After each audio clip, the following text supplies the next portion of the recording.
Now, it's very, very important if you have children to make sure that those kids, especially if they're very young, have enough zinc in their diet, and to make sure they're not consuming anything that can be depleting them of zinc, mostly because the neurons in the forebrain are dependent on zinc.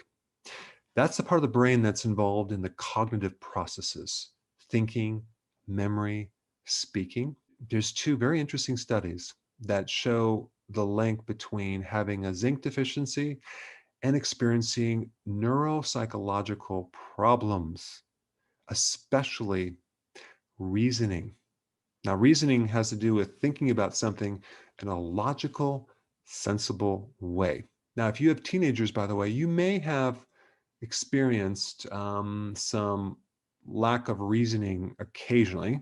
Well, that could be a simple zinc deficiency, because zinc has everything to do with supporting the cognitive part of your brain. And if you don't have enough zinc, you inhibit the capacity to learn. You reduce the ability for someone to have attention on what they're doing. You cause poor retention of data. That's called poor memory. And they even found that kids that are deficient in zinc play less than kids that have enough zinc. Interesting. If a mother who's carrying a child is deficient in zinc, she could pass on a child that has poor memory.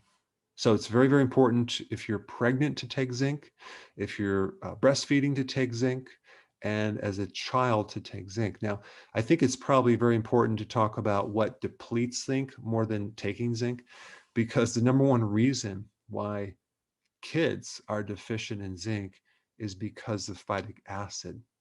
And you get phytic acid in cereal. Okay, the amount of cereal that these kids eat is just blocking their zinc.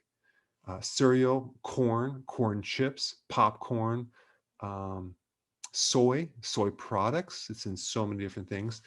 And also wheat, because grains have phytic acid, especially in the bran, as in whole wheat. There's more phytic acid in whole wheat than there is in refined wheat, as in white flour. So we need to get our kids off these grains. We need to get them on healthy keto, and we need to make sure they have enough zinc. Before you go real quick, I have a course entitled How to Bulletproof Your Immune System. It's a free course. I want you to take it. And here's why. Here's you.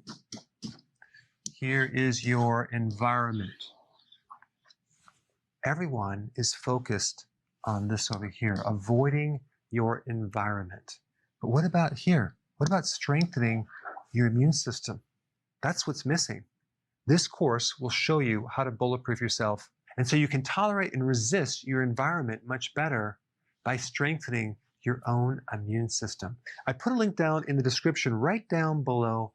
Check it out and get signed up today. Hey, before